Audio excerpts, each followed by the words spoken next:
ఆచార్యులు వారికి ఒక రోజు తినడానికి అన్నం లేకపోతే వెంకటేశ్వర స్వామి వారు దధ్యోజనాన్ని లోపల నుంచి పట్టుకొచ్చి దగ్గర కూర్చుని పెట్టి వెళ్ళారు. అంతటి మహానుభావుడు, అంతటి వాత్సల్యమూర్తి వెంకటాచలపతి. ఇప్పటికీ స్వామివారి యొక్క పల్లకి వెడుతుంటే అనంతాచార్యుల వారి సమాధి దగ్గరికి వచ్చి ఒకసారి నమస్కారం చేసి వెడుతుంది. సరే, అందుచేత అదిగో ఆ అనంతాచార్యుల వారంటే అంత పరమపావనమై ఆయనతో సాంగత్యం అనుభవించిన వారు. ఆయన శిష్యులకు ఆకలేసి తిరుమల కొండెక్కుతుంటే వెంకటేశ్వర స్వామి వారు దద్దోజనం పట్టుకెళ్లారు. పట్టుకెళ్లి శిష్యులకి ఇస్తే శిష్యులు అన్నారు, నువ్వెవరు రా బ్రహ్మచారి అన్నారు. నేను అనంతాచార్యుల వారి శిష్యుని అన్నారు వెంకటేశ్వర స్వామి వారు.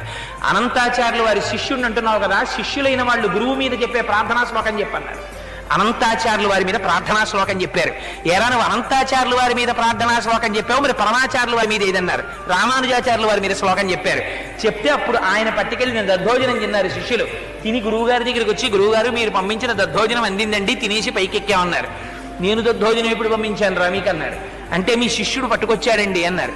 నాకు శిష్యుడు లేడు, నేను పంపను లేదు, వెంకటాచలపతి రా మీకు పట్టుకొచ్చిన వారు.